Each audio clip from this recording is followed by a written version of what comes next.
guys, and welcome to our first video review session, week 1, with No Bones About It Puppy Day School. And Moose, oh, he's got such sharp little teeth, such sharp little baby teeth. So week 1, well, let me back up and say there's a lengthy video that I have everybody watch for the first week, which just goes through some of my basic concepts, things that you need to be aware of with my training style, how I approach things with a puppy, and I guess the overall thing that I would want you to take away from this is that so much of what I want to teach a puppy is how to, and especially a puppy like this who's super smart, how to figure out how to make their world rewarding for them by making good choices, and then we reward those good choices. And so it's not as much that I'm always telling them what to do, it's that figuring stuff out and then saying, yes, that's exactly it, I got this.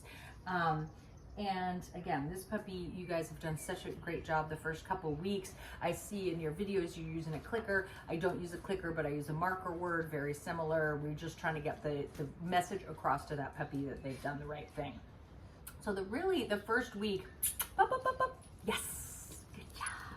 So the first week, really what I'm working on, in addition to just getting the puppy comfortable being, yes. So that's a perfect example. I didn't tell you to sit, but you sat for me, I marked that behavior and I rewarded it. Then that becomes much more of an ingrained thing rather than always having to be told what to do. So,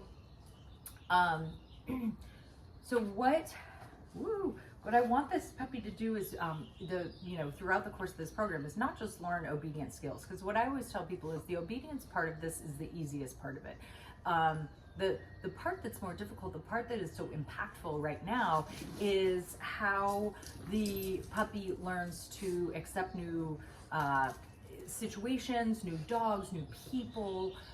That's where we're really gonna make sure that we're spending our time, especially in the first 4 months of this puppy's life, making sure that they have positive interactions and get exposed to things in a way that they feel comfortable and confident out in the world. Yes, thank you. So, week 1 is all about just figuring out how to be with 5 other puppies or 4 other puppies, maybe some adult dogs. I have 2 cats. How to take on new things like that. And then, in addition, we're working on something we do all the way through our advanced levels, which is called foundation skills. And our foundation skills are name game, hand targeting, a gotcha game, and then reward zone. We don't do all of those the first week. The only 2 we really focus on in the first 2 weeks is your name game and your hand targeting, or the touch game.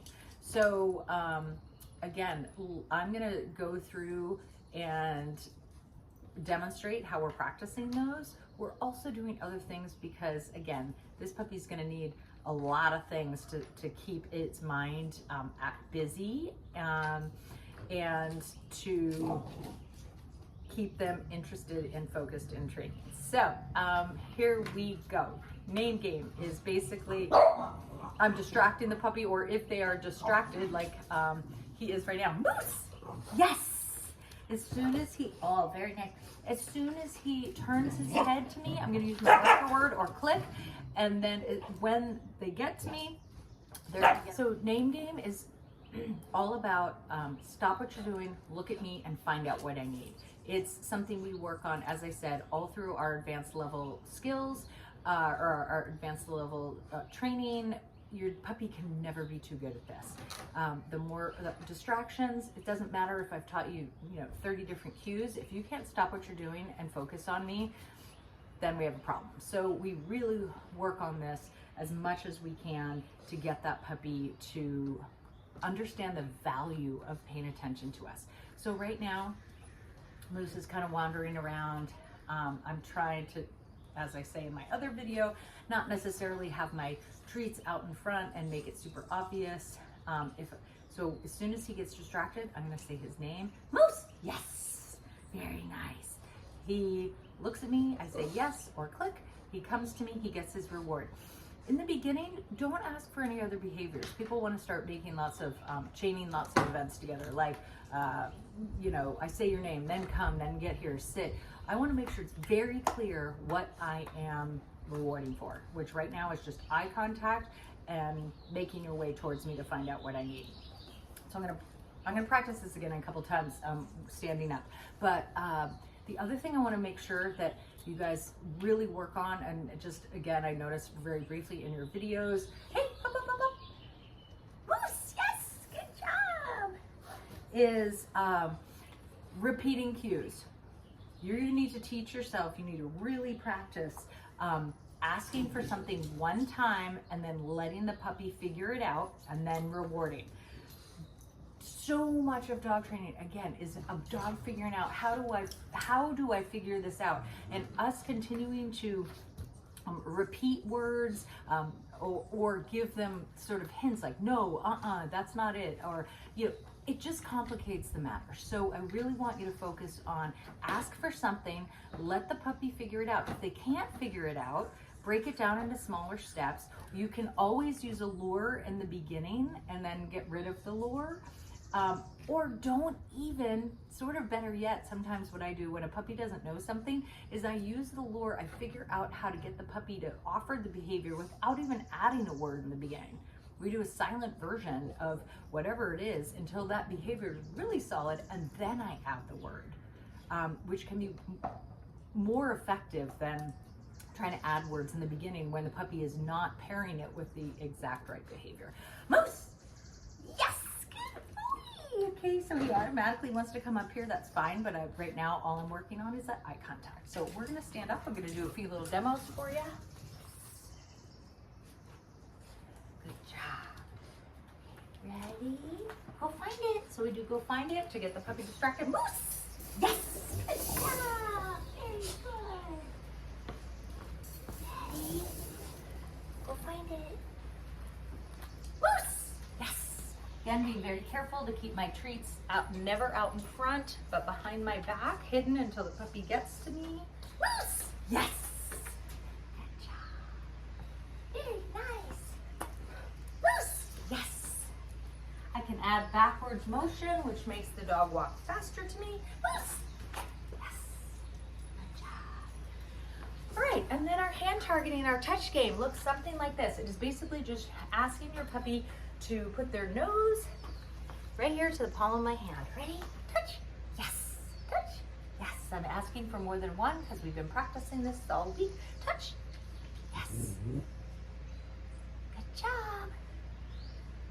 Touch. Ooh, distractions. Touch. Yes. Oh, good job. You're so good. Very nice. So why do we need hand targeting?